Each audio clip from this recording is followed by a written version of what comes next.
Oh, it's not too bad.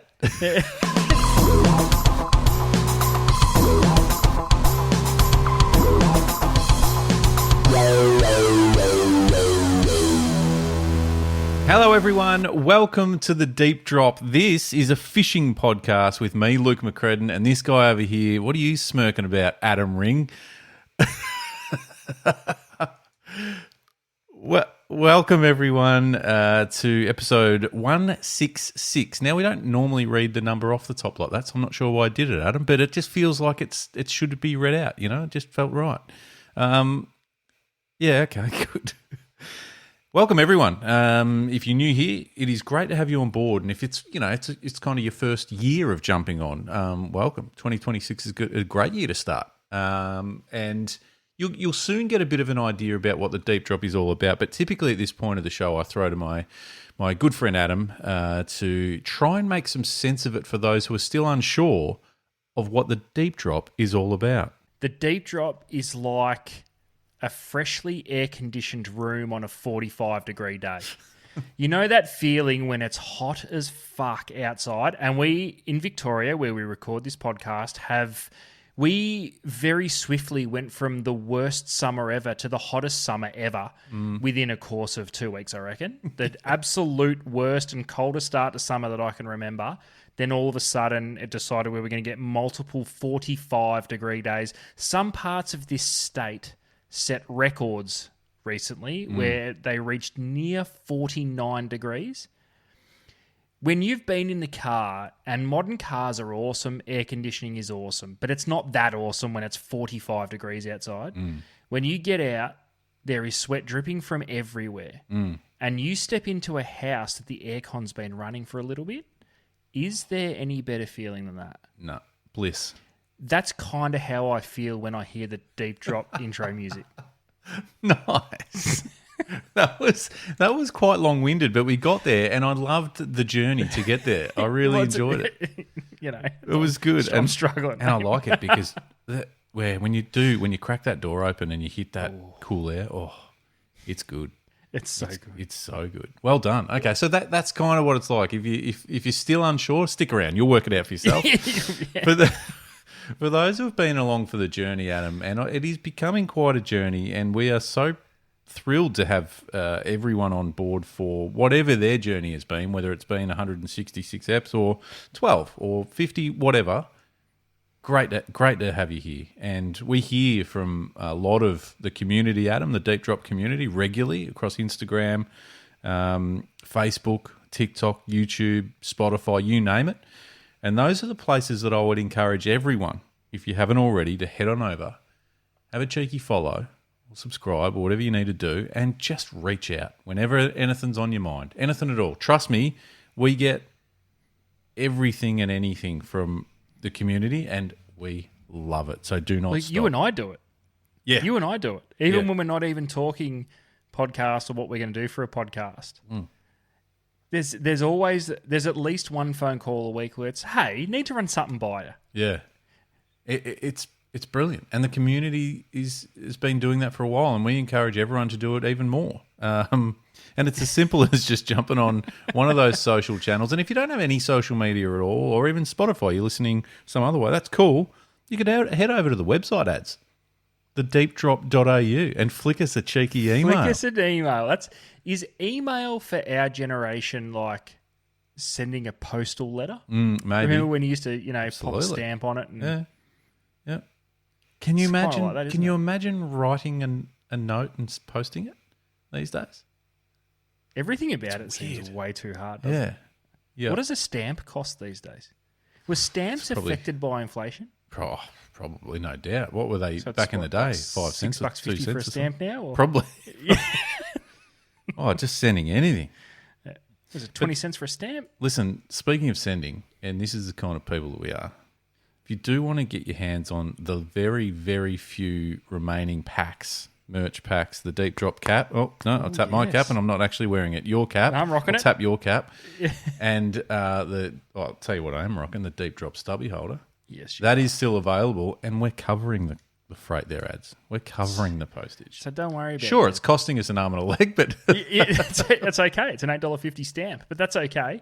Like you said, mate, that's what we do. That's what we do. The deepdrop.au, all sorts of stuff is there of all the episodes, all the info about the episodes, the info about us. And Adam, the information about monthly resolutions. Now, I don't mean to alarm you, but we are now in February. Jesus. Feb. And look, if you were with us last year for the journey and followed monthly resos, you're probably sitting there right now going, really? These guys are tackling monthly resos again? They failed miserably. Correct. We're not going to shy away from that. Failed miserably, I think, might be being kind to what the effort we put up in 2025. Yep, correct. So we're not going to shy away from that. Credit, by the way, I haven't said this. Credit to you, because we did have a cheeky little wager at the start of the year, and you did supply a slab of beer to me. It's because I didn't tick one off. I don't think I troubled the scorers at all. You didn't. I think you sat on the bench the whole year. I don't even think you set foot on the field. I didn't even bring my uniform. Like, I sat there just in sweatpants and just watched politely. At one point, I was out hustling and fishing and you were just running drinks. Well, listen, I set myself up for failure calling me to Barra in month one. My first ever monthly reso suggestion was a meet at Barra living in Victoria. This is, if anyone plays poker out there, and I'm certainly no poker player, but this is what I imagine you doing. You've got, your chip pile there, and first hand you just go all in. All in. And you haven't even looked at your cards yet. Hasn't even been dealt. So we're not doing that this year. We're not being silly about it. But what are we doing this year? Because I guess it's important to acknowledge the fact that we didn't have a great year as far as results. We had fun trying. Well, did we? Trying, I don't know. Again, I don't. Okay. Anyway, it's a new year. What I did love late in the year is how many community members got behind it and said, I want to have a crack at this. So we thought we're going to do it. So same sort of thing, ads, but this year we're calling out one reso per month, like as a team, you and I. Yep. And we also encourage the community to absolutely get involved and get amongst it and see how you go with it. And we want to do things, I suppose, this year, ads that challenges us, but also puts some of our theories to test. Yep. Things that we believe in and things that we think should be more popular than they are, or better than they are, more effective than they are, as well as a few other challenges along the way. So I think there's an opportunity here for the community to absolutely get involved. Is that fair to say? It is, and this is why I was very vocal in the off-season, like between you and I, about bringing monthly resos back. Yeah. I basically used 2025 as an extremely long test case of what monthly resos actually is. And it got to a point with resos where we're trying to think of things that can be done, but you can't just cruise down, have 3 casts and clock it. Yeah. I'm massively on board with the thought process you and I are going into 2026, because you're right. We talk a lot of stuff on here about potential theories, whys, why nots. The fact of the matter is we actually genuinely believe in a lot of the shit we talk. Yes. And I think monthly resos is a great way to test it. And I want to use monthly resos this year for me as a foundation to when I'm planning a fishing trip, or I'm planning on going somewhere, or I'm planning a weekend, if it's for a couple of hours or whatever, I want monthly resos to guide me through that. What do I do this week question? Yeah, I love it. So I'm genuinely really excited for it after a absolutely horrific performance in 2025. Yeah, good. I feel good. I've been traded. Listen, I've been traded. It was a tough rookie year for you. That's right. That's right. It needs this. I'm in a contract year, I think, Luke. But let's be me. real. I didn't set the world on fire, mate. I made a few shots. I took a few rebounds, but I didn't. Hey, You boxed out hard. I wasn't in all-star contention. Let's put it that way. So what we're going to do to kick off for Feb, the monthly resolution is based around something we've spoken about on the show a number of times, and basically adds the monthly reso for Feb is what I'm calling the soft prawn lure Southern Quest. Nice. Bit of a mouthful, but go with me. It's wordy, but that's coming from me, that's a bit critical. Where I'm going with this is we've spoken about prawn imitation soft plastics. We've spoken about it a lot, and there's one of the most popular and most effective soft plastic variations in the market in Australia nationwide. But for some reason, not so much down south. And I'm talking about. I know we've got our community members down in Tassie. We want to hear from you. Victoria is guilty for not embracing this. Now, I know there'll be people that will be going, oh, no, I use them. Cool. But as a whole, as a mass, you can't fish southern Queensland or Queensland in general without having 20 of them in your bag, but without even realising. That's right. Northern New South, mid-North Coast, Northern New South Wales, Northern Territory, they are a staple in your when lure arsenal. There's a new prawn come out, you get legitimately excited. Yeah. I want that to be Victoria. We believe there's no reason why they shouldn't be as effective and popular down here. Now, we're not trying to sell the dream. We're just trying to say, hey, mix it up, because these things could be pretty epic. So that's right. How could it not be? I want to put to you ads and the community, rather than just say, oh, we're just going to start using them, let's just tick off some species and make that the reso. So throughout the course of the year, I want us collectively to catch a snapper on a soft plastic, soft plastic, brim, estuary perch, flathead,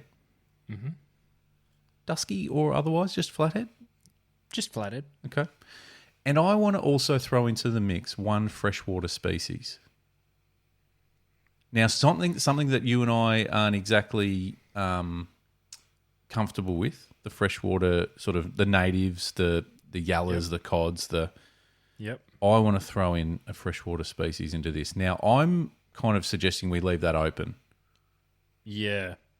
And not necessarily call out a species just yet. All right. I have a couple of questions. Fire away. Prawn imitation hard bodies counted, or are we just going soft plastic? I just want to go soft. I just want it soft. So Z-Man Prawns Elite, Crush City Imposter, correct. Wilson Wild Shrimp, the new ones that have just come out. Whatever. Yes. So and I don't heaps care. On the market. Heaps on the market. We want to just bring that in to become a bit more of a, I don't know, into people's repertoire a little bit when it comes to this sort of stuff. But this is the way we're going to do it, you and I, is make ourselves do it, which will be really interesting, because we might be... Oh, no, I'm not even going to... I was going to say we might be off the mark with this. I don't think we are. I'm confident with this. I think we need... What if we catch... What if we catch a species on said soft prawn that isn't on the list? Bonus points. Okay, I like this. I don't know how the bonus point system works yet. And once again, we're kicking off monthly resos, making it up on the fly. So just on the fly, this is how we roll. Preparation is not not in our repertoire. It is a good question though, because there is absolute realistic opportunities to stumble across bycatch and good bycatch. And good bycatch. And the first thing that popped into mind for me was, Luke, down your way, you do go hard on a very good run of very big silver trevally. Yeah, yes. And I certainly thought, crossed my mind. So how do we roll this? How do we roll? Because I feel as though there could be some pretty special bycatch I think there's options. I think there's on the scorecard, there's your primary objectives. Right, so we're talking snapper, brim, estuary perch, flathead, and a freshwater species. They are the primary objectives. Yep. The side quests, or the bonus points. Side quest. Nice. Yeah. or all of that, which can be listed. And they're kind of just a hang your hat on type thing. Yeah, so they're like for street cred points. Yeah. Yeah. Okay. Because I agree with you. I reckon Silver Trevally. I did want to put onto the list, but I also I think it'll be, if this happens, maybe this is a side note. If this happens, this almost, if you get one of these, it just clocks this particular month, and that's a Mulloway. I think I know where you're going. Yeah. So if you happen to get a Mulloway, and okay, we haven't ticked any off, it's done. Don't worry about it. Hang on. I love this. This is okay. So do we make that a thing for every month? So every monthly reso that we throw out there, we pick the GOAT of each reso, so that if you hit it, don't worry about the rest. Yeah. Because we have spoken about what monthly resos looks like for 2026, though we haven't got anything on paper and planned. We do have an outline of some of the things that we could do for monthly reso. So, and I won't give them away. It's worth tuning in. It's worth playing on, playing along. I think it's going to be really special. But I love this. We didn't talk about this. Because the one thing that instantly wins it. That's an example of something that's like that. I feel like there's something. Anyway, but yeah, so I think for this one, it's Mulloway. Yeah. And we could go anything. We could go maybe put a magic size on one of the... Exactly, yes. Because I'm already thinking about a couple that we've spoken about. So am I. Yeah. I love this. If you get one, it's just an automatic win. Just the whole month's ticked off. Tick it Done. off. Doesn't matter. For this one, we could have a brim and nothing else, and then you catch a Mulloway. And it's over. It's all over. Yeah. So what do we call it? The wild card? The monthly wild card? Yeah. Yeah. I feel as though we could probably come up with a more deep drop name for it. Yeah, let's just go with the wild card for now. I love it. Okay, good. Only legal fish count, obviously. Sort of goes without saying. Fair. We should just roll that throughout the whole year. Yep. So, yeah, get involved. This is one where we want feedback from the community as well as the community results too. So yes, show us like what is there any on that list that worry you? Because we've spoken about the soft prawn lure getting it done in Victoria. The only one for me would be snapper but then I'm like, nah. I'm pretty confident we could get the snapper if we went hard enough at it. The freshwater one doesn't necessarily worry me because in my mind I can talk my way into thinking they'll eat it pretty quick, just based around shrimp. It's just getting there to do it. Because it's not something that you and I typically do. No. Yeah. So we might lean on some info from the community, potentially. Yeah. Now, with the freshwater one, what do we like if I went to a local residential dam that had redfin in it? Does it count? Because it's kind of like... Do we have to? Does it have to be a native? I don't know, because I feel as though if you go to like, say we went to Parrambeat or one of those, what's the one that has got all the big reddies? Is it Lake Fines? Is it? No, Lake Fines. Yeah. Is that the one that's got like monstrous reddies in it? Yeah. Does it need to be like a trip? It can't just. Actually, no, I don't feel as though that's fair. Maybe. Look, let's open it up. Fresh water. Let's just see. If you want to go and chase reddies with them, do it. Yeah. Well, trout. I guess we can break it down as we tick them off. If I bring to the table a residential lake reddy, you can go, okay, well, if you get another 4 more, we'll tick it off. Yep. Yeah, okay. Yeah, I get you. Because there's no such thing as a legal reddy either. That's the other thing. No, okay. So maybe we need a size on it. But we can deal with that as we go. Yeah, that's right. We can. Okay. Okay, so I like it. So hit me with the list again. What do we got? Snapper. Yep. Brim. Estuary perch and flathead. Flathead. And then the wild card and a freshwater species. Oh, no, freshwater species, yep. Yeah. And then the wild card is the mighty Mulloway. Don't hate it. Do you know what is great about the wild card? Is it makes you go, do I just go all in for that and spend some time on that, knowing that it just knocks everything off? Yeah.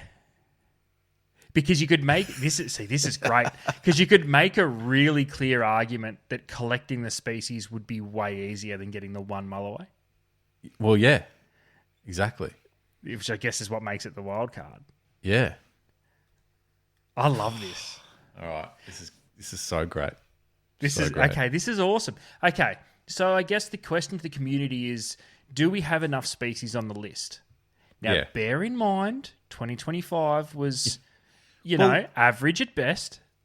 It's like, golfers setting their handicap. We should have a pretty hefty handicap after last year's performance. You know what I'm saying? We're hitting off the ladies' team, mate. Don't come at me going, no, guys, you should have 20 fish on that list. Yeah, no, it's Look at our performance. Let's be real. Look at our both performance got young last year. families that are balls deep in sport, and it eats up a lot of fucking time. Yes, it does. All right, and look, I like this, and we're going to get a bit of a collection of these lures together. We might do a giveaway at some stage. I well. do like. I love that too. Probably should have this conversation off air. Fuck it. Do we? Love it. So what about? So this one, for example, do we give away a packet of everything that we actually tick these species? So Yes, say I catch a an estuary perch on a imposter prawn. Mm-hmm. We'll get that. We'll get that packet of the color that we and size. Yep.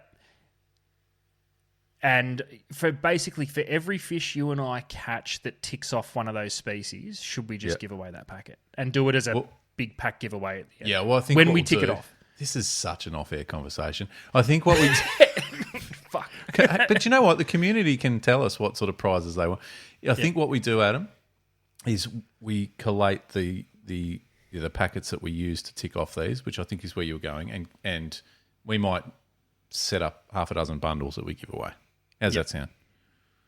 Yeah. What if the wild card? Mate, the wild card gets it done. What if the combo we catch the wild card on we give away? Done. I'm committing to it on air. That would be awesome. Jesus Christ. What are we doing? Why are we talking about this? Done. Oh, we're doing it. All right. And don't you think for a second the community will forget that? So I know. I should have shut the fuck up. No, it's good. We're on. All right, good. Well, that's monthly resos. We are away, and I feel good. I'm excited. I feel like we've really got something there that we can do, but also put a bit of, I suppose, putting what we've said for a couple of years now to the test and to practice, and hopefully proving that, good options. And like you said off earlier, there are so many options too now, and there's some beautiful little sizes that would suit our sort of bream and perch type species that don't necessarily, might not eat a 5-inch. They're the ones. They're the ones that excite me more than anything, particularly for the freshwater scene. Because again, whenever for some reason I think freshwater, and I'm thinking, okay, well, yullas, cod, they all eat freshwater shrimp. Now, freshwater shrimp isn't 6 inches long. But I wonder if you drifted a 7-inch prawn past them, they'd have a bit of a crack, especially a cod. You know what I mean? Something big. Yeah, territorial bite out of it. Maybe. Add like a jig spinner or something. And cheese. What? Yes.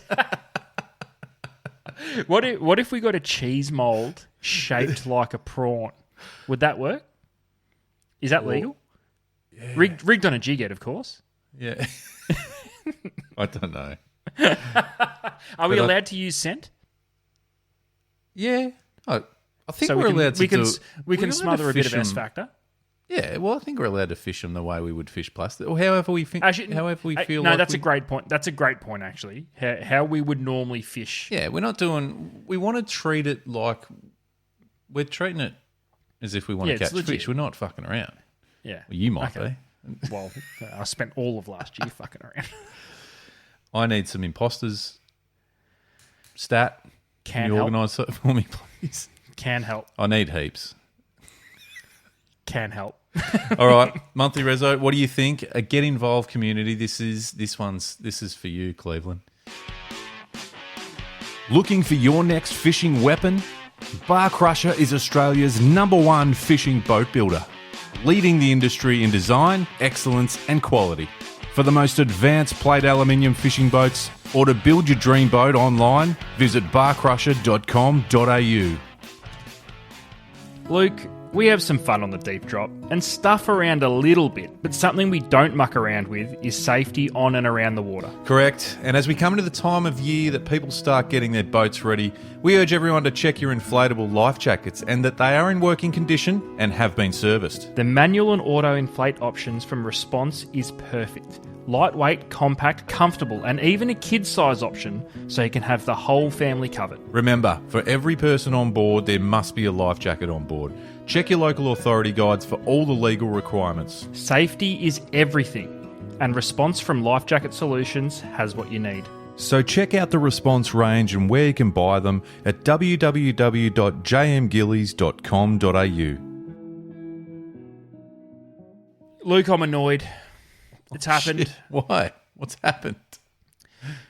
I get so frustrated at the habits of fishermen in... we're only 4 weeks into 2026. But as a general rule of thumb, and I've got lots of questions, and the first one before I even say what I'm annoyed about is I'm directly calling out people from other states. I really need you to weigh in on this because I am super passionate about what I'm about to bring up. Right. I feel 100% strongly. I think I'm right. But I need to know I'm wrong. Okay. So I'm calling on people from other states because I think this might be a Victorian problem. Oh, okay. Right. Why are we so beholden to when a season should be? I've spoken about this before. I won't say it's been a massive bugbear of mine for a long time because it hasn't. But I think everything's shifting so wildly. I'm talking about weather patterns. I'm talking about wind and water temps. And this is not a global warming conversation. It's not the conversation I want to have. But the example I'll give for this season in particular, Victoria experienced probably one of the worst starts to a summer weather-wise I can remember in the 20 years that I've been working in the fishing game. It was not only windy and consistently windy. We've had that before. That's not my issue. But we started this season really cold. Even by Victorian standards, the start of summer was cold. December was cold. You could probably count on one hand how many days of 30 degrees or more that we had. Then we hit January and all of a sudden we decided that the lowest temperature we'd get is 38. And so we went from cold to hot quickly. Yeah. And the water temperatures were affected. It was cold. I'm even still hearing reports now of temperatures being within a beautiful range, but not as warm as what they typically are for this time of year. And I was in a shop today, Luke, as we record this, and I was asking him about the snapper season. I'm like, it was shit, wasn't it? And he goes, it's good right now. I'm like, what do you mean? He's like, well, we've had multiple anglers in here over the last week fishing in Western Port that have left 6 kilo fish biting. Why is it not front page news, Luke? If this shit went on in November, it'd be you everywhere. would not be able to get a car park at the busiest ramps that we have in this state. But because it's in February, no one gives a shit. Like I'm talking, there aren't boats at boat ramps. There is not snapper racks full of snapper rods. There is none of this because it's February. It's not snapper season anymore. I love this, Adam, by the way. And I think you and I potentially have had a similar conversation, I'm going to say 12 years ago, ages ago, where I used to get frustrated at the fixation on calling something a season. Now, I'm not talking about legal closed seasons and things. I'm just talking about, like you are, the more of the, I suppose, calendar seasons or weather seasons, and we're so. And I'll use this example, King George whiting, and it's actually quite a good example at the moment and topical because the King George whiting stocks. There was a report came out from the VFA the other day about are in as good a shape as they've ever been, and the future of King George whiting in Victoria, Port Phillip Bay in particular, is going to be unbelievable. It's great, cool. But it's always been a pretty good fishery, but it's always been a 12-month fishery. The winter whiting, the spring, summer, the autumn fishery was great. Yet we always seem to put these little time brackets on them and go, oh, it's the winter season, and then you'd give it 4 weeks and you go, oh, it's all finished. You go, why? Just because it was just. Have we? One of the things that I would probably question back to you is: have we trained rec fishers? When I say we, I mean, I don't know whether it's media outlets, whether it's magazines or podcasts like ours, or it's TV show. I don't know. Have we just sort of built that, fabricated that, and just built it into sort of the way we think about, a calendar year of fishing? I think for me, I think there's a lot of different reasons, but one of which, probably the main one, the rules were set when information was hard to find. Yeah. Because before snapper fishing was popular, there was hardcore snapper fishers that would fish for a season, so let's say August to December, and catch 3 snapper. Yeah. Before the age of reliable electronics, and I'm talking sounders. And, yeah. You know what I mean? So it's weird. You would think, and this is where fishing is such an anomaly, the more information we've been able to gather and the easier it's been to gather said information, the less we've fished. I think that's a fair call. How is that a thing? Yeah. So the more efficient we got at collecting data on how and where and when to catch snapper, the less we fished. And do you know what the sad thing about that is? The missed opportunity to have those bullshit days where you stumble across them and you weren't expecting them. You weren't expecting it. It didn't seem right. It didn't line up with necessarily the tides, or you didn't even really sound fish, or didn't fish a particular bit of structure that you thought would hold them, but it just fucking goes off. Yep. Do you reckon? I reckon we're having less of those moments and those days and those sessions because we're not just having a crack. Now, sure, equally, there's probably more donut days as well, potentially. I don't know. But it was always just part of it. But donut days and snapper fishing have always gone hand in hand. Yeah.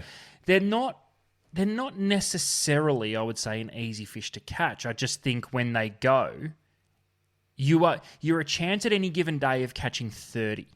and I think that's the ultimate lure of snapper, because they're big, they're awesome to look at, and you can have a once-in-a-lifetime session any day that you go out there. And this is the weird thing, and snapper are actually a pretty good example of, we listen to the data that, or I don't even know, but that might have suggested that August to December was prime time, but that data was probably from 1984. It's a different world now. Now, don't get me wrong, it's still, in theory and on paper, the better time of the year for various reasons. But to your point, it's Feb, the snapper going off from Western Port, but because people go, nah, but it's not in that bracket, I'm not interested. It's fucking weird. Or Western Port and Feb isn't, the late bite's in Port Phillip Bay. Yeah. And this is my point. Why do we not just fish when the fish are going good? Or we've got social media. We're pretty good at not fishing when the fishing's not going so good because we can't see a photo of a snapper. But out of everything we've learned over the last 30 years, we know when the optimum temperatures are. Yeah. Yes, we may have missed, I guess, the crazy pre-spawn or post-spawn feed up. Yeah. We might have. I don't know what happens to snapper if water temperatures don't get optimum in their spawning cycle. Do they still spawn and those eggs aren't viable, or do they not spawn at all? I don't know. Don't know. But if you look at the data and everything that's going on now, water temps are still in great ranges for snapper. Yeah. There's been people catching them, but there's not as many people fishing. But because we didn't reach this point in November, no one gives a shit. Given up. But what are they doing instead? Because this is one of the arguments. Oh, well, we've got so much more going on. Back in those days, there was no kingfish in January to April. There was sure as shit no bluefin tuna. Mate, everyone that owns a snapper boat ain't kingy or bluefin fishing. That's still 2% of the... And I just made up that number, by the way. That's not scientific numbers. But I've written it down, so I'll be fact-checking you. Please don't. But you know what I mean? Like, they're specialty species. They're not our bread and butter species. They're 100% specialty species. In theory, but everyone switches over to whiting in January. Okay, well, the thing with whiting and snapper, the peak time to fish for either species are on countering tides. You don't want to be whiting fishing when the water's slack. So 2 hours either side of the tide, you don't really want to be whiting fishing, but you sure as shit want to be snapper fishing. But then when the water starts running and the snapper slow down, you can go and get a bag of whiting. You know what I mean? Yeah. Are we not... We're just ignoring some really nice fishing because it's not, season. Why do we do that? Why don't we just... We should have seen a few reports of snapper and gone, hell yeah. Oh, yeah. They finally turned up. Yeah, let's go. But it doesn't seem to happen. Why do we not have the agility to make those manoeuvres and adjust and just go, fuck it, sounds good to me, let's go?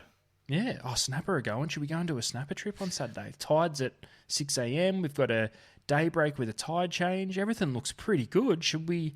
Water temps are 22, 23. It's not bad. Do we go and sit out the deep off Mornington? Do we maybe not sit on those 6, 8, 10 metre ledges off Ricketts and up north? Do we maybe push wide? Do we check out 18 metres of Carrum? When's the last time you heard of snapper going absolutely batshit crazy at 18 metres off Carrum? Mate, when we were coming up, that was the only place you caught snapper, was 18 metres off Carrum. Yeah. Yeah. And then... there was the odd cheeky 14 to 16. Yeah. But 18 metres was it, wasn't it? And clearly there was only even numbers. It was never 11, 13 or 15, and we've been through that. Snapper only chew in odd numbers. No, it's not even numbers, sorry. It's not even that. That water, that depth doesn't exist in the bay. Yeah. That's right. It's just sheer drop-offs down to the... Imagine that. It's like the bay was just a series of steps. I'm pretty sure it is. It goes 14, it goes 12, 14, 16, 18, 20. Yeah.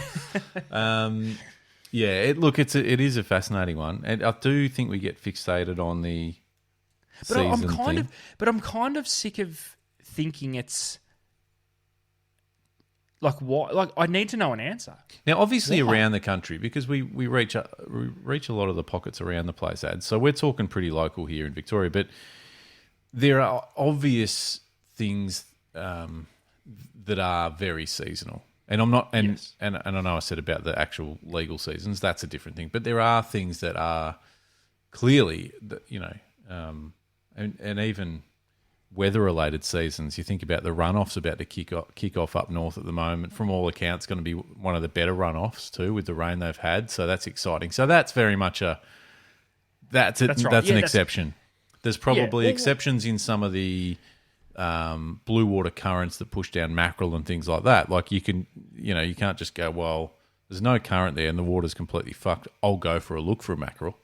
That's different, isn't it? But I think for the most part, that's how fishing around the country kind of works. I mean, do Victoria have a unique fishery in the fact that we get this big influx of fish that hang around for more than 2 weeks? They don't just come in, spawn and leave. Now, a fair percentage do, but we get resident snapper. We get resident King George whiting. We have the science to say, yeah, okay, these are largely migratory fish, but we know there's fish that stay. We know you can catch them in all year round, and I'm not for a second saying, why don't we snapper fish year round? I get it. Fishing in winter for snapper is shit. It's hard work and it's fucking cold. I've done it. Yeah.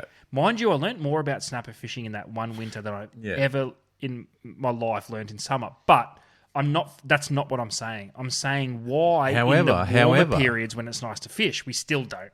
Yeah. However, there were fish to be caught though. It was just about you being a pussy. No, it was about us being uncomfortable to do it.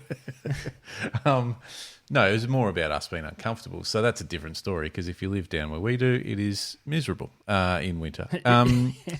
But because I think, all right, I've got a question for you. Do you think we as recreational anglers are not going and having a crack as much anymore as we used to? Guaranteed. Just the trailers at a boat ramp will suggest that that's a correct statement. I'd love to see some data on that.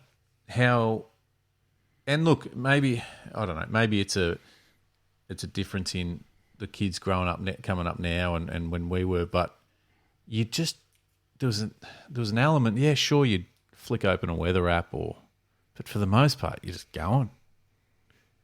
And I feel like now it's like there's too many things to tell, and we've spoken about this a lot, there's too many things to tell you not to.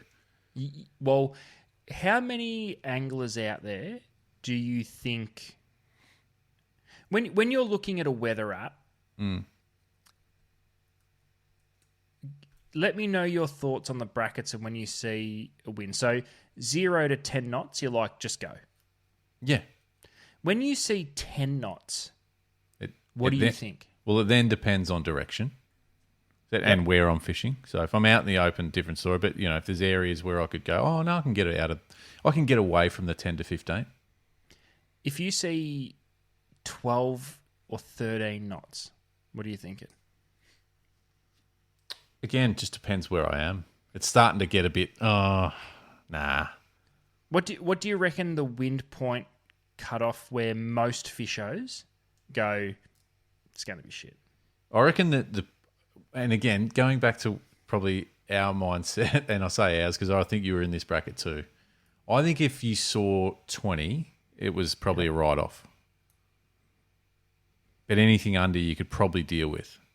Also depends on, obviously, we're not talking about kayaks, so we're talking boats here. Yeah. And how many, because I see 20 knots and I'm like, hard no. And this only clicked with me this season already in particular. When I was away in Albury, I planned on doing a bit of yellow belly fishing. I could go for one morning because it literally blew its ass out for the rest. And I was in a kayak, so I'm limited. Yeah. But I actually paid attention to what some of these. What does 15 knots actually feel like? As in, when you're standing out in 15 knots. It's actually probably pretty bearable. Well, it's weird because at 15 knots, I think 15 knots is bearable. Yeah. The problem is gusts come through and push 18 to 20. Yeah. And that's right. And 20 knots is fucking windy. Because you know what? When I look at 15, I go, well, it's not going to be 15. It'll be 15 in parts, and then it'll be gusts of up to 20, 23. You know what I mean? Because there was points up there where I'm standing outside, I'm going, it is blowing its ass up here. And I have a look at the live reading. It's blowing 32 kilometers an hour. That's only 15 knots. Yeah. And you're like, holy shit, 15 knots is pretty windy. Do you know, and I don't want to get too deep on this. 15 knots feels different depending on which angle it's coming from, which direction it's coming from. Yeah, because and then when you put it in relation to tide and all that as well, yes, 100%. Yeah. But we've also both fished probably, I think you, no doubt you have too, and probably offshore and in pretty hairy situations in probably 30 to 35. Do you know what I mean? There's been situations where, even recently, fishing with, who I'm trying to think who it was now, up off Hamilton Island, out at the reef, and it was just, when you're out there and you're going, you'll deal with it, whatever, but you go, if I saw this morning, there is no fucking way I'm out here. Yeah. But we spent 8 hours out there. You know what I mean? Yeah. Like, it was horrendous. But And I have had some snapper trips where you're like, what are we doing? it wasn't blowing this on the way out, because if it was, we would have turned around. Yeah, exactly. Yeah. But I guess, you know, my point there is, why is that? Why are we not? Do we know what these wind gusts feel like or not feel like? And we're like, not worth it. Or is it? But I even think, though, like, and because weather's one thing, and we need to be careful because we don't want to tell people just to push through it and have a crack, because it can be dangerous, especially if you're in kayaks and whatever. No, but, I'm actually saying maybe we're not fishing because we actually do know now because of how accurate. And listen, we can always say the weather. It's a guess. I get it. We've all had those. We've all had those times where it said it was going to be 15 knots and it was 5. We've also had when they said it was going to be 5 and it was 15. I'm thinking about... But we've got so much of an idea on what that feels like. So we see 15, we're like, okay, well, 15 knots is doable, but we're going to get gusts to 22, 25, and I don't want to put up with that. I was thinking about starting a weather app, because it doesn't matter how accurate it is. Because you just blame something else. Can we just start fucked it up. the Deep Drop weather app? It'd be as accurate as anything else. Like, and it might just be you every morning recording a video going, it's not too bad. Listen, my Apple Watch says it's only 8 kilometres an hour. Just throwing a bit of grass in the air, going, oh yeah, she's moving. She's moving. Or just walking out, going, oh no, it's doable this morning, guys. Yeah, a little bit of movement in the trees, but it's up pretty high. Yeah. No, you're right down here. It's fine. Yeah. Pissing down over there. It's all right here for there's now. some rain coming. Oh, she's black as the ace of spades over there. Hope there's a wind change. We'll be right. But I think what I was kind of where I was going was, I think there's less people just having a crack regardless of the weather. Let's just say the weather's fine and it's perfect. I still think there's less people going out for anything because it's like, well... Let's just say it. Social media's fucked fishing, hasn't it? Well, maybe, but there's also more things to study. There's more things you can look at. And some of them are justifiably worth looking at, obviously, like, the current maps, current charts, whatever they're called. Clearly, I don't study them enough. Barometers and all the things that are 100% relevant. But it's not. It's fishing. It's not. It doesn't mean 100%. No bite. Strike rate. Yeah. The amount of times that you've caught a PB or had a crazy session where you just go, this shouldn't be happening, but hey, we're here and we're having a go, and it's reward for effort. And again, there's plenty of times where nothing will happen. You go, well, yeah, and it didn't look right, but fuck it, had a crack, enjoyed a bit of fresh air. Yeah. Took a photo of the outboard on the way in. That's right. Took a sunrise pic. Pic. She was sweet. And captioned it with better than being in the office. Yeah, correct. You know? Yeah, that's right. Bad days fishing is better than a good day at work. But I just wondered, it'd be interesting to see some stats on just, what would it be, like angler effort or having a crack? Yeah. How often this year did you just have a crack? Do you know who has the crack the most, I reckon? People with smaller windows. So people where you've got, and, we've been in similar situations over the last few years where our young kids, so you don't have the freedom to go every time it looks all right. Yep. You might have a 2-hour window on a Sunday morning and you're just going to have a crack because it might be all you've got. Do you know what, though? That's the ultimate feast or famine. You can't work anything out in a 2-hour session. And I think this is where the short sessions sometimes muck with my mind a little bit.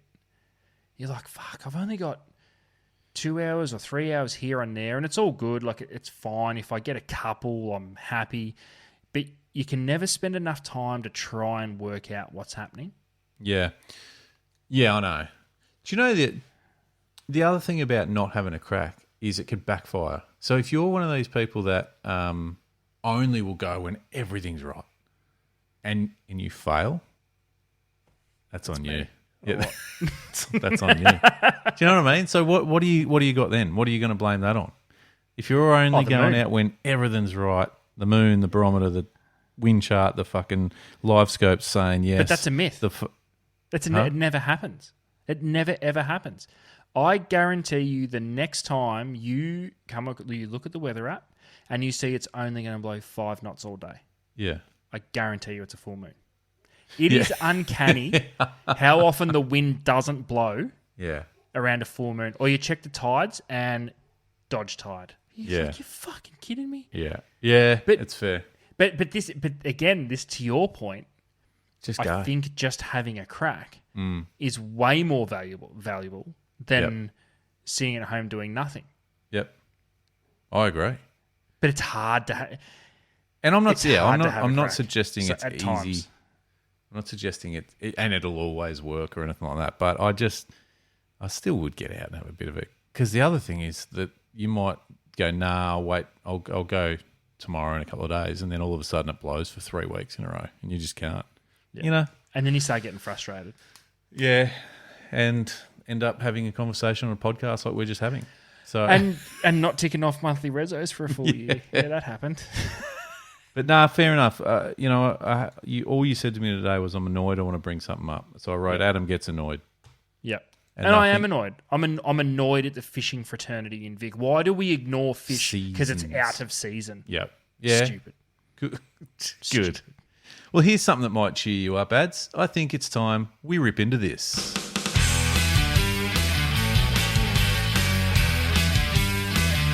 The deep drop. Top 6. That's a big statement right there. Massive statement. I think most penises. And that's a bigger statement. Even bigger statement. Or in my case, a smaller statement. What? Edit that out. Absolutely not edit that out. Lost my train of thought. That's funny. Top 6. Time to spark up, Ads, because top 6 is a time that it's always a bit of fun. Let's be honest. Yep. And tonight, I think, and I'll let you give us this rundown. But tonight, I think it's themed around something that we speak about most episodes in some way, shape, or form. We love it. It might be, an iteration of the podcast one day talking about this. But Adam, take us through tonight's top 6.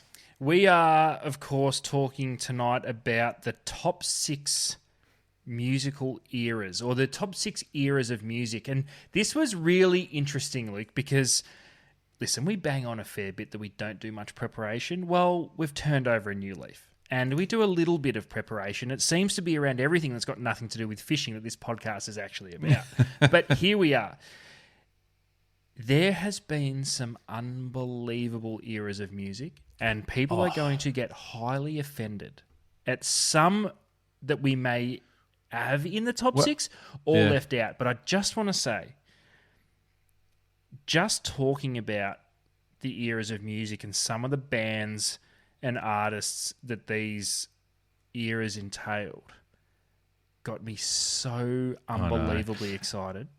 Yeah, and listen, the people that might find themselves getting agitated and annoyed and upset about what's going to feature or what won't feature, that's fine. What I would say is get involved, community. This is what it's about. Adam and I we're not surveying the top, we're surveying, it's not Family Feud. We're not surveying 100 people and then listing the 6. This is based on what we think. That's right. But we're also not trying to actually rank the best all-time eras of music. We're not.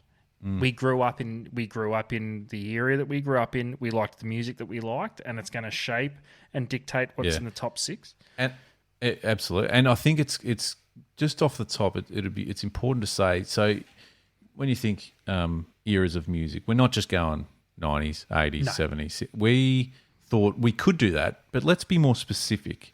Let's call it out, that chunk of time and the genre that really hit in that particular chunk of time, Ads. Yep. As an example, one that didn't make the top 6, but it's certainly an era of music and a genre that's huge, and that 80s pub rock scene. Yep. Cold Chisel, In Excess. The more I say this, the more I question why it's not in the top 6. Well, I think out of everything we've got here, this this could be the one I'm looking at Yeah. going, how did this not? But bear in mind, so I was born in the mid-'80s. So when a lot of these bands were peaking, I was only just born. So I came to the party late. Yeah. You know Oh, what I no, mean? no, Like, for sure. obvi- Same. It's more about the flow on that they have. So, the early and mid-'80s pub rock scene, Midnight Oil and Chisel and all that. Well, Yeah. I wasn't around then either. I know you think I'm really old. but they live through the... They're still and- now. I'll happily chuck on Chisel now and just... You know what I mean? But that's what I mean. I look at this Yeah. list and go, how is that How is that not? not... Yeah. The How is that importance not of in it. there?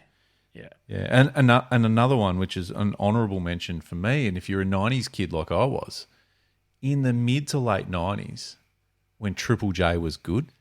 Nice. Can we say that? Yes. Does anyone from Triple J listen? I hope so. can. Feedback. Yeah, It used to be the unearthing of rock bands and Yep. leaning. Metallica made the Hottest 100 a couple of times. Like, do you know what I mean? So it was appreciating the actual bangers that were out there, not this. I don't know. I'm not going to get on a bloody high I'll horse say about it. it. Dog piss that they served up this year. I'm Anyway. all for a bit of comical sort of stuff too, but the Wiggles were number one a few years ago. Like, I'm like, come on. Pump the brakes. Yeah, come on. Triple J. So late, mid 90 Triple J, the Hottest 100 countdown's like, Jesus Christ, what a time. Yep. That was just stop everything and listen to the Hottest 100 in its entirety. There's one here that didn't make. Well, actually, there's a couple. 80. I'm starting to doubt our top six. Looking No, at hey, that 80s hey, pub. snap out of that. Yeah, That's okay, enough okay. of that. Sorry. We haven't even started that yet. Another couple of honourable mentions. For me, I had mid 2000s metalcore. Yeah, that was This your jam. This was right in my wheelhouse where everything happened. Like, we're talking finishing up school. I started learning how to play guitar solely because, maybe not solely, this changed even the direction of my guitar playing. Wow. I was just this, like, kill switch engage. As I Lay Dying before the singer started ordering hits on wives and shit. Like, there was so... Yeah. There's only one era of music that I love more than mid-2000s metalcore, and we will get to it. We will get to it. What about one we didn't speak about, which should be an honourable mention, which is, call it, probably spanned across 80s and a bit of 90s glam rock. Yeah, like, You know, we're talking Motley Bon Jovi. Crue. Oh, yeah. White Snake. Warrant. Yeah. Yeah. Sick. That's worth an Twisted honourable mention. Sister. Oh, Like, yeah. That's there for sure. Listen, I do want to throw one in honourable mentions, which some people might get a little bit offended, but I'm going to throw it in there because some bangers were had Okay. in this era. Sure. We're talking late 90s, early 2000s pop. Oh, yeah. Specifically, the boy band and girl band era. Backstreet Boys and Spice Spice Girls. Like, there's Was anything bangers. better than the Spice Girls? Like, bigger, I should say, at that time. That was They unbelievable. had a movie. They made a movie. They were doing arenas before arenas were a thing. Yep. And then locally, Human Nature, Savage Garden. Listen, I'm sure Human Nature is still popping out a Christmas album every year. I think Human Nature did Vegas for a while recently. When they just do Residency. night after... Yeah, residencies. I'm pretty sure. Nice. That's what I thought. Hats off to you. If you can get that gig, fucking credit to you. Sign that up. Yeah. Are Metallica about to embark on a residency? It's someone big. It might not be Metallica. They are, yeah, I mean, they will be forever a residency in my head. Yeah, well, yeah, 100. Yeah. So anyway, one more before we get into the top six. Early 70s sort of rock and roll or rock. Yeah. And I'm talking Eagles, I'm talking Creedence, I'm talking Elton John, you know what I mean? Like I think if we were trying to actually Joe make Cocker. a top six, what'd you say? You heard me. Yeah, me. okay. I think most penises. No, I said Yeah, Joe that's Cocker. what I thought he said too. Yeah. If we were actually doing a top six that would be number one. Did that era just change music, the trajectory of music forever? I'm talking raw musicianship. Have we ever spoken about what our favourite all-time song is? Because I don't know what yours is. Mine is, but mine is in that era. Mine is Hotel California. I'd have to think about the it. greatest. I don't know. Yeah. That's all right. It might be rolling. All right, let's get into the top 6 ads. Take us through. Let's kick off. Now, this is our ranking. We need some heavy community involvement in this one. So we don't. We just take us through. Let's kick off with number 6. All right. I'm going to refer to my notes. There's a lot going on here. I'm very passionate about this top 6. Oh, you're a changed man this year. I know. I'm locked in, Luke. I'm locked in. Okay, top 6. So the top 6 eras of music, according to the Deep Drop. Number 6, 2000s hip hop. Bet you didn't think we were going to start there. People listening going, well, hey, okay, you've fucking thrown me there. Go with us. Early 2000s, Eminem. 50 Cent. Outkast. Jay-Z. Even Nelly, like some of these guys. And this is the thing. I am not a hip-hop fan. I can sing along to entire verses from some of these people. Who was the and there was like all the guys that weren't big time, but they were like followed these guys around. There was like D12 with Eminem. Yeah. You know what I mean? Yeah. They had songs. Like they would all of a sudden release a song, and it was a banger. D12 songs were sick. But Eminem literally took the world by storm because he was a huge part of. What about Scribe from New Zealand? Oh, yeah. How many dudes you know roll like this? Yeah, not many. If any. Yeah. But yeah. So that I mean that 2000s hip hop, early 2000s hip hop was insane, massive. It got real commercial. It reached our ears, Luke, and we weren't hip hop fans. Exactly. So good one. Okay, moving on. Number 5. 80s metal. Now you spoke about, the early 70s rock and roll sort of setting a standard. I mean, 80s metal, from early 80s right through. Metallica. Slayer. Megadeth. Anthrax. You know what I mean? These bands. This is when thrash sort of turned into metal. Even like, I suppose Guns N' Roses to a degree. Yes. Slash was just in his just ripping. Just in his prime. Yeah. But Metallica, Ride the Lightning, Kill 'Em All, and Justice for All. Like, come on, dude. Like, fuck. Dude. There's a reason that you could go to a Metallica show now and a song from 1983 has more balls than any song you've ever heard in the last 20 years. Like, do you know what I mean? Like, it is insane. That and era. when it crosses, it actually crosses cultures too. You'll have hip hop artists hear the riff to a Metallica song. It might be Master of Puppets. Everybody, whether you liked metal or not, that comes on and someone starts nodding their head, going, "Oh, Metallica," like claiming they're a metal fan. Yeah. So crazy. And that's low in the list, bro. This is a good list already. Keep going. I know. Number 4, early 90s grunge. Now, asterisks for me. Luke, I'm going to throw this one over to you because I know this is right in your wheelhouse. Now, don't get me wrong. I liked the bands. I liked the songs, but it was a path I never fully took. This is... arguably, it's crazy that we're at number 4 and we've hit early 90s grunge. This is arguably the most powerful musical movement in the world. The Seattle Sound, Pearl Jam, Soundgarden, and arguably the most famous and influential band of all time, Nirvana. Yep.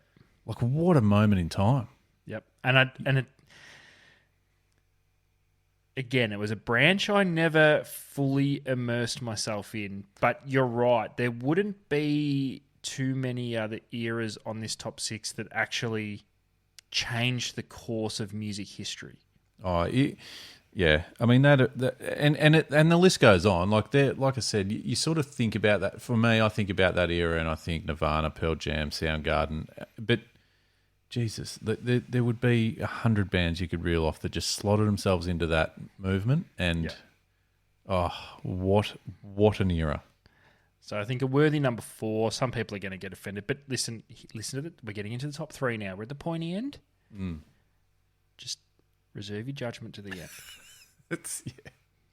Number 3, 90s Aussie rock.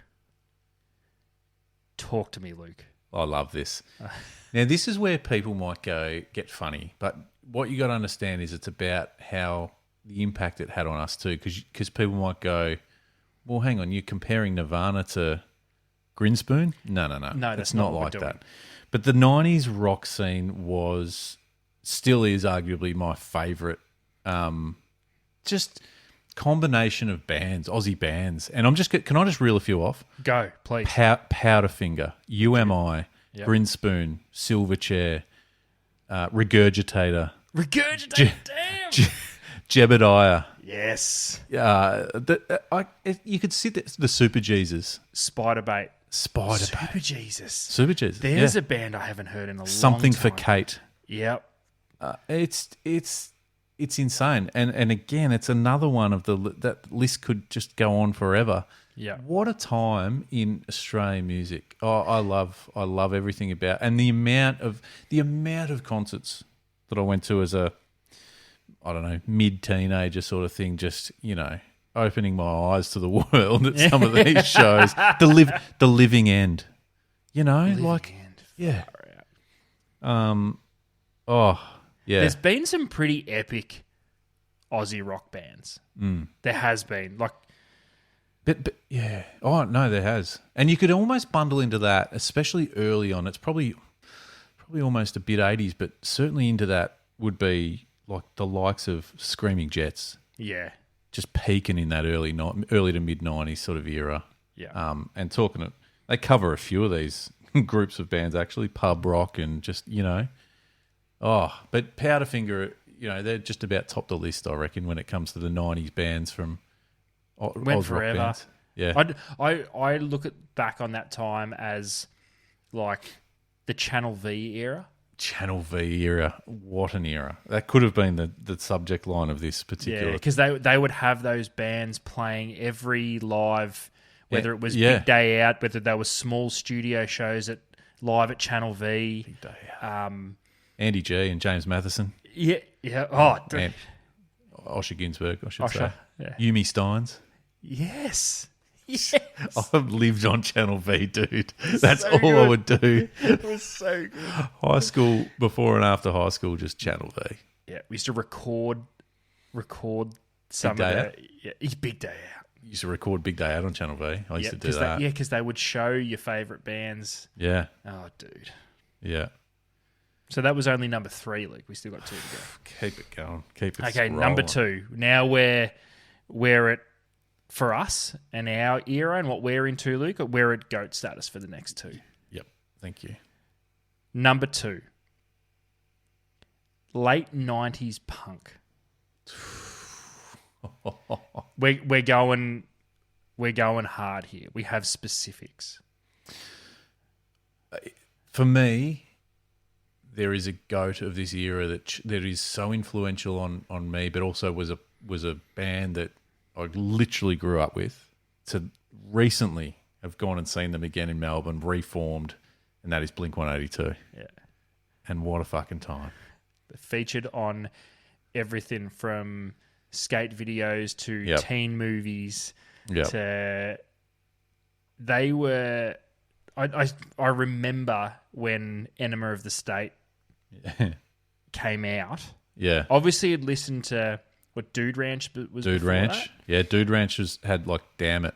Yes. And Josie. Yeah. But for me, it was Enema of the State when Blink really hit hard for me. Yeah. That was the album that made me go back and listen to some of the old stuff. But Green Day. Yeah.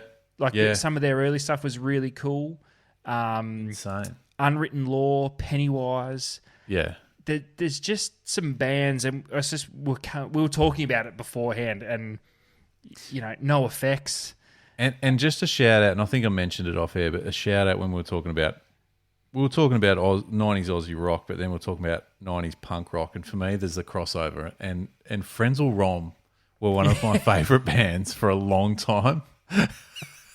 And never got the accolades, or they were never commercially huge, but they were, in my head, probably outside of, because I sort of class the Living End as a punk rock outfit. So outside of the Living End, I think Frenzal were the greatest Aussie punk rock band. Oh, so good. So the Offspring were one for me that literally started my, I guess, alternative / heavy music journey. Yeah. I think... Because the Offspring saw a lot of... I suppose there was a bit of crossover in a lot of what they did. Yeah. But it was... Yeah, it was... They were a bit more commercial. Yeah, well, they were so great. There was a handful of CDs that changed music forever for me. CDs, I love that. CDs that changed it forever. And Ixnay and... Smash were in that. Smash, yeah. And... Did you say Lagwagon before or Unwritten Law? Unwritten Law, I did, yeah. Just Pennywise, no effects, yeah. There's some absolute, that's it. I will still happily chuck on 90s punk rock playlist on Spotify and just let it roll. Yeah. I might do that tomorrow in the car. I'm doing it. I'm doing it too. Let's do it. Because at number one, I have a highly curated custom playlist specifically designated to this genre. It was everything to me in the teenage years. I don't think I fully immersed myself more in a subgenre of music than I did with what's going to come in at number one. So number one, early 2000s new metal. Luke, this was a way of life. This was sketching band logos on your school diary. This was doing school projects about Korn. This was band T-shirts, the absolute pinnacle of band T-shirts. This era changed everything for me. I concur. I am 100% on board with this with you and equally with me. And I know I said what I said about Blink-182 in that punk rock era being with me from start to finish. There's been no bigger impact as a music fan on my life than Korn and Limp Bizkit. Yep. And there's just two. And I know this new metal sort of, I suppose you could bundle that up, and there's some other really key bands. The third for me would probably be Linkin Park. Yep. But what Korn were just so, it was just so different, dude. But mate, this was everything. This even influenced how you looked. This was those ball-bearing necklaces, you know what I'm talking about. This was spiky hair with bleached blonde tips. This was oversized jeans with really chunky skate shoes. Well, and I've thought about this over the years. There's a part of me that feels like new metal was kind of the new 60s punk. Do you know what I mean? Like, the Sex Pistols and that changed everything as far as image and what you could do in public and wear. There's an element of that in new metal. Because the music was so different. And there's something really weird going on now, particularly in the TikTok world. I recently read an article with Chino, the singer for Deftones. Deftones. They're bigger now than they ever were. Really? Just through some insane TikTok trend where all the teenage girls were finding out who Deftones were, and somehow it's resonated, and all of a sudden, that's crazy. Baggy pants are coming back in. Yeah. Deftones are playing festivals. Limp Bizkit are still powering through. Yeah. Like, they're still filling arenas when they're going. Korn are still relevant. Korn are still doing big shows with, I was going to say their OG lineup, but I don't think it's their original drummer. No, but, the drummers. But Head and Monkey are back. They're again. back. You know what I mean? Like, yep, they're back. We spoke obviously in last year about the passing of Sam Rivers from Limp Bizkit, which was obviously really sad for that sort of, you know, again for that era. Like that was so powerful and meaningful for us that it's crazy. Do you kind of, I don't know where to sit this band, but where do you kind of position Rage Against the Machine in a similar? They're almost a bit earlier, and well, they certainly are earlier than early 2000s. But they were a standalone sort of funk metal. Yeah, you know what I mean? Funk, rock, metal, very political. Yeah, so maybe a bit more. Yeah, it was. But I always used to say with Limp Bizkit, especially Korn, definitely, but Limp Bizkit, the musical dynamics in their songs. I've never heard any more powerful band than that. Well, Korn. Just check Woodstock '99, baby. Oh, dude. Fuck. Well, Follow the Leader was one of those in that group of CDs that changed everything for me. Yep. So I had the two Offspring CDs, Smash and Ixnay, had Follow the Leader by Korn and Antichrist Superstar, Marilyn Manson. Wow. They changed everything. They took me down a path that was where mum and dad have gone, what the fuck is happening? Yeah. Yeah.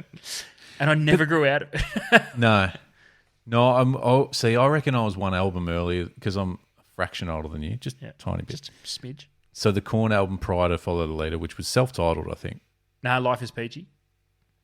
Self-titled was... Before that. Yeah.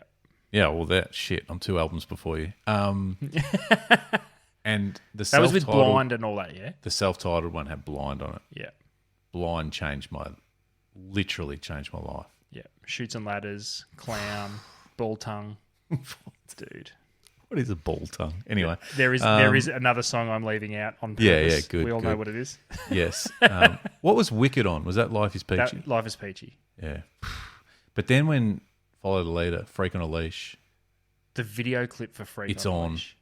It was like It's On, Freak on a Leash, and then Got the Life, like 1, 2, 3 on that album or something, I think. Is Korn opening Big Day Out with It's On one of the coolest recorded experiences of all time? I don't know. It's got to be. It's got to be. That drum beat. I can still see it. And that bass noise. Yep, I can still see it. And then the guitar. Oh, my God. Go on, if you're listening, if you've made it this far. YouTube it. YouTube, It's On, Korn, Big Day Out. Big Day Out. Fuck. Dude. Jesus Christ. Yeah. So to round this out, let me read the top 6 back to you in a more palatable version, because each one of these did require explanation. It really did. We're so super passionate about music, Luke, it's hard to shut us up about it. But here is the top 6 musical eras according to the Deep Drop. So number 6 was 2000s hip-hop. Number 5, 80s metal. Number 4, early 90s grunge. Number 3, 90s Aussie rock. Number 2, late 90s punk. And number 1, early 2000s new metal. I'm pretty happy. Amazing. I'm pretty happy. That's solid. That's solid. I'm a little bit disappointed that 80s pub rock. Yeah, But I don't know what I would take out here. I think for our age bracket, Luke, that's a friggin' solid top 6. I know. And if you think of party tunes, you could argue glam rock should be in there. Yeah, that's right. As if you're not belting out Bon Jovi at 2 a.m. Yeah, that's right. With a vodka in your hand. No, that's solid. This is a community involvement type one now. Like, get involved. What out of these do you resonate with? What did we miss? Is there one that we've completely missed? You could make some banger playlists out of that. Oh, dude. Well, then, yeah. Anyway, Oh, that's good. I mean, that's as solid a top 6 as I think we've potentially ever done. Happy with that one. Let us know what you think. Let us know your thoughts on why Adam got annoyed. Why are we so fixated on seasons, I guess, Can't we is just what we're fish sort when of the asking. fishing's good? Monthly Resos is back, baby, and we've said it. Tell us your I'm thoughts excited. on it. Get involved in it, and let's get this. Let's start this year on a winning note. Yeah, a not so shit note. Yeah, that's a fair way to put it. All right, we'll see you real soon. Thanks, ads. Peace.